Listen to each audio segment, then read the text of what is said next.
SHMACKEMAGOB, everybody. Hey, it's a donated episode. Very beautiful woman who does pornography by the name of Layla Price. Send me a donation, quite a big donation, to rank the Motley Crue albums. She says she's a fan of my channel, and she then asked me for my email so she can send me a clip of what she does. And I watched it and I was like, whoa, what a trooper. This girl has no limits. It was freaky deaky. There's my impression of watching that clip she sent me.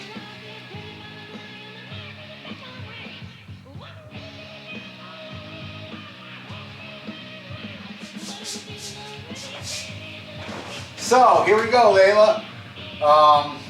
Oh, by the way, Layla.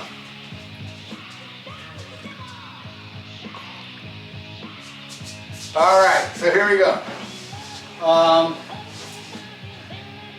And I hope she doesn't get upset with this, because obviously she's a big Motley Crue fan, and I'm not, even though I do own basically everything they release as far as like official releases.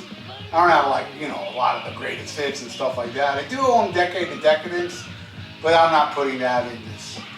But another girl I know called Yachty gave me this. This is at the bottom of the list. Saints of Los Angeles. This album, I couldn't find anything I liked about it at all. And you know, if you were to put a gun to my head, like what's the best track on this album, I guess I'll have to go with the title track, even though I don't really like it much. It would be like an okay filler on whatever album, but this album's terrible, I think. And it's basically 6 a.m. really, that play on this. And is there any extra stuff on here? Does it come in this package? I don't know, man. I listened to this once or twice when it came out, and I was like, ooh, is there? Yeah, there is something extra in here. Motley Crue, Saints of Los Angeles, bonus DVD. And for the life of me, I don't remember. Oh shit, wait a second. It says here, the Crue is back and they're grimmer than ever. Or no, they're grimier than ever, and that was Rolling Stone magazine said that. Rolling Stone magazine, I think, gave this a positive review, so that shows you how crappy this is. You know? Rolling Stone likes it, you know it sucks. I gotta say, this is just terrible. Terrible. Alright, the next one, I'm sure I'm not gonna get to do anything with Layla now. Layla Price. Because the next one is the one that sold the most. I know you guys are expecting me to pull out Generation Swine. No. I think this is worse than Generation Swine. And I'm not a fan of Generation Swine, but Dr. Feelgood is horrible, I think. I like the song Dr. Feelgood, and Kickstart My Heart is mildly passable, but my God, Time to Change. She Goes Down, Rattlesnake Shake, Without You, Same Old Situation, Sticky Street, She Goes Down, Don't Go Away Mad. This is terrible. Now, I know I'm not speaking for a lot of you out there that love this album, but I don't. But I respect anybody that likes this album, especially if your name is Layla Price. All right, then I'll go with, all right, Generation Swine. This is terrible. I remember, you know, I saw the tour, and you know, Motley's back, and I did go buy this. And if I remember correctly, I bought it on the first day it went on sale. And I was horrified. Find Myself is okay. I like Afraid. I think that song's good. And believe it or not, I like Glitter, the pussy ass ballad on here. I love that song. I love it on here, because then they did a remix version. That's just terrible. Favorite on here is Let Us Pray. That song rips. But that's it.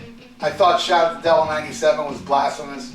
Brandon has to be probably the worst song ever written along with Smashing Pumpkins 1979. And yeah, the rest is just garbage. All right, then we got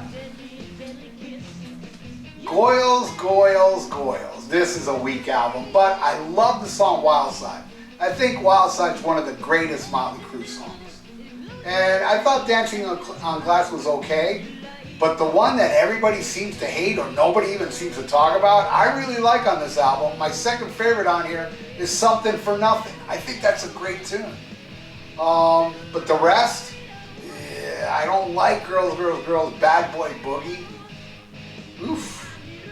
5 Years Dead goes way too long. 5 years dead. In the Name of Rock and Roll is too hokey for me.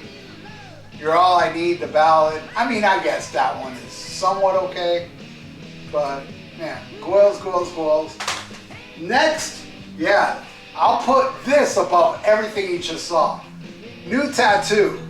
Now, this album has probably some of the stupidest Motley Crue songs, like Treat Me Like the Dog I Am. I mean, just the title alone. First Band on the Moon. And forgettable shit like Drag Strip Superstar, She Needs Rock and Roll, Punched in the Teeth by Love, Porn Star. That's it. The rest I really like. That's why I put it above these, and there are quite a few songs. I love the ballads. There's a ballad that didn't make the album called American Zero that I thought was awesome. New Tattoo. It's the other ballad. It's great. It's really, really good. Hollywood Ending, which is another one of these ballady songs. Love it. Favorite song on here is Fake. And I really love the Tubes cover of White Punks on Dope. So, see? A lot of it I hate, but there's some good tracks on here I actually love. Alright, here's one that everybody hates. And by the way, this is sealed. It is sealed and it has the original hype sticker, which is like a ticket. Anybody want to buy this? Name and offer, man. Better be a lot of money. It's still sealed. And this is an original press. Can you believe it? I do have an unsealed version. But, alright. This album, oh, of course, I thought, like a lot of people did, as far as what a downgrade after the amazing Shout at the Devil, this crap. City Boy Blues, I think the demo is pretty damn good. I hate this version. When I heard years later the demo, I was like, damn, this song's pretty good. I never thought it was good. Fight for Your Rights, which is one that a lot of people don't like, I love that song. That's the song I love on here. Home Sweet Home, I actually love that song. I know it's blasphemous, it's the popular one, but I love Home Sweet Home. I always have. Keep Your Eye on Your Money is like whatever. Louder Than Hell is pretty good. That's another good one I like on here. Raise Your Hand to Rock. It's a dumb song, but I don't know, I like it. You know, for all those people out there that get upset with me with my Suck versus Suck, with Bombphony and Poison, hey, I like Raise Your Hands to Rock, so there, you can relax. Realize I like shitty crap as well as you do. But I gotta tell you, man, Use It or Lose It, my favorite track off here. It's kind of got that red hot vibe. I would put Use It or Lose It up in probably like the top 5 or at least top 10 Motley Crue song. I think it rips. Smoke in the Boys Room is terrible. Save Our Souls is boring as all hell. Tonight We Need a Lover. It's a heavy tune, but kind of goes nowhere for me. And then that whole tonight, it says it way too many times. Now, here's the deal.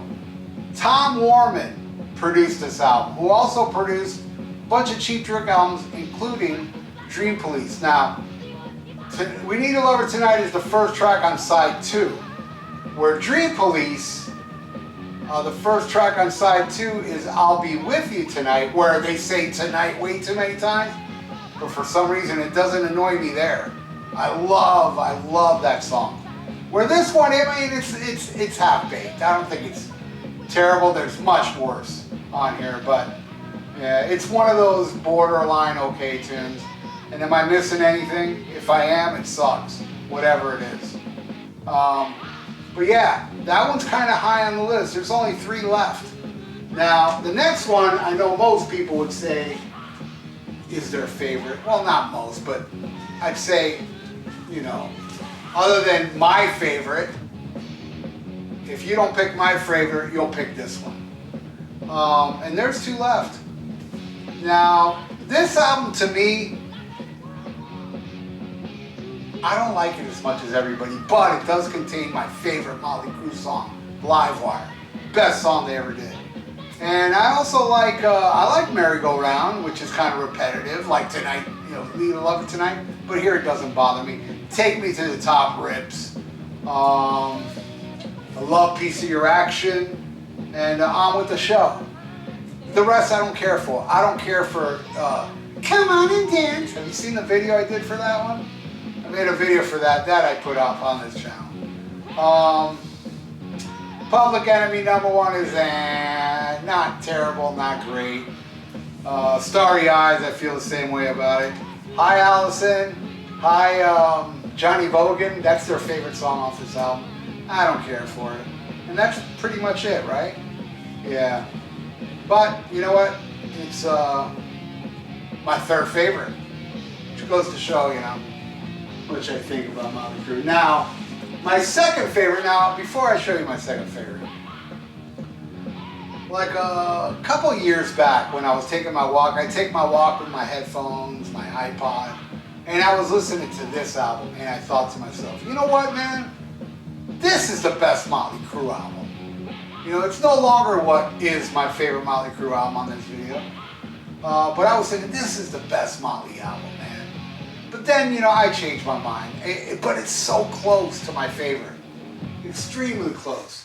And I'm talking about the '94 self-titled Mötley Crüe album, which I did an episode for here. This album's amazing, man.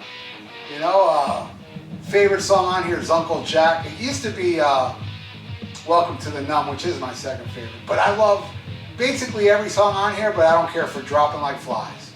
That's the only one I don't care for. I love Hooligans Holiday, Power to the Music, Smoke the Sky, Drift Away is a great ballad, Hammered's awesome, Poison Apples, that one sounds more like a Mötley Crüe tune, old school Mötley Crüe, and I dig it. Love Shine's a great hippie-dippy kind of ballad, Misunderstood, another like, there's 3 ballads on here, and all 3 ballads are completely different than each other. Misunderstood is great, which has the great Glenn Hughes on it. So yeah, obviously you know my favorite. But this one is like almost tied. And my favorite, obviously, this album right here, Shout at the Devil, I don't think there's a bad track on here. I think this is traditional metal perfection. I think it's too good for Mötley Crüe, actually. Every song. My 2nd favorite Mötley Crüe song, Red Hot, is on here. I mean, name it. Every damn song. I love Danger. Danger's like my favorite Vince Neil vocal performance. Now, this is, hopefully I'll show you the picture. I went to, this is a great story, man. I went to a meeting, they were at Peaches in Fort Lauderdale, which is no longer there, signing autographs. So I took my Shout at the Devil album. This is my original one. And when I got in line to get it signed, you know, I gave it to Mick. Mick was first. And when I slid it to Nikki, they said, only 1 autograph, and Nikki was already signing it. So at least I got 2. But fast forward, years and years later, I think this is maybe 2001. I mean, when I got this autograph, it was 84. 2001, Vince Neil was part of strip club grand opening, and I knew a girl. Well, actually, yeah, I knew her too, but her sister worked as, you know, she wasn't really a stripper, but she worked, you know, serving drinks, and you know, she dressed skimpy and shit. And she told us Vince Neil was going to be there, so I took the album. Took the album with me, and I had Vince sign it. Many years later.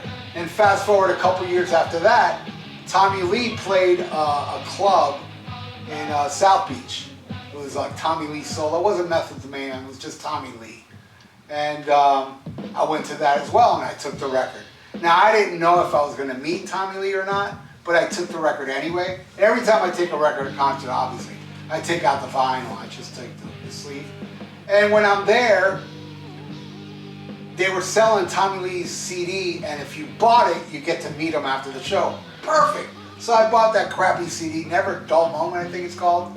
And then I met him and got it autographed. And I even told him, Tommy, man, I had Mick and Nicky signed it in '84. Vince signed it a few years back, and now you signed it. And Tommy said, you aced it, bro. And let me tell you, Tommy was super cool that night. He was in a great mood, I guess. He was just very, very cool to me. So let me show you the autographs. Oh, and by the way, Mick's pen broke while he was signing the autograph. As you can see here, that big splotch. But there's Mick Mars' autograph, which is kind of fading out already. Nikki Sixx signed it that day. And then I had Vince sign it at that strip club. It looks like a damn scribble. And then Tommy. I don't know if you can make that out. Tommy signed it. Oh, actually, there's a bootleg I have I should go grab. There's a bootleg Shout at the Devil tour. I think it's like from a radio broadcast because it sounds really, really good. And it's only Tommy Lee on the cover. And I took this along with me as well to that thing, that Tommy Lee concert, and he signed it. And it's called Painkiller. It's a Shout at the Devil show from the radio. I took this as well, hoping I was going to get it autographed, and sure enough. Hey, Layla, you want this? Hey, it could be yours. It could be yours. So, yeah. Number one, greatest Motley Crue album. Very, very slightly over the '94 album, I gotta say. You know, Dropping Like Flies, I can care less about. Every song on here, you know, God Bless the Children of the Beast, great cover of Helter Skelter, even though I like the Beatles version more. But many have said, Beatles version sucks, Motley Crue's is a better version. And to them I say, right on, man, get a lobotomy. Looks a Kill, Knock 'em Dead Kid, fuck, man, 10 Seconds to Love, you know, Too Young to Fall in Love. This is an awesome, and I love that intro, in the beginning intro. So there you go, Layla. That is my ranking, so hopefully you're not upset with me. And you know why, right? Oh, what a, man. Thank you, Layla No Limits Price, for this awesome donation you gave me, which was very generous donation, I gotta say, for me to do this. It was amazing, and god damn, girl, wowzers. I'm speechless, seriously, from that clip you sent me. Speechless. And hey, if you'd like to donate, I got a PayPal in the description below, and please subscribe to my channel if you have not. Right on, everybody. Stay frosty. Watch Layla, Price, and listen to Black Sabbath. And SHMACKEMAGOB.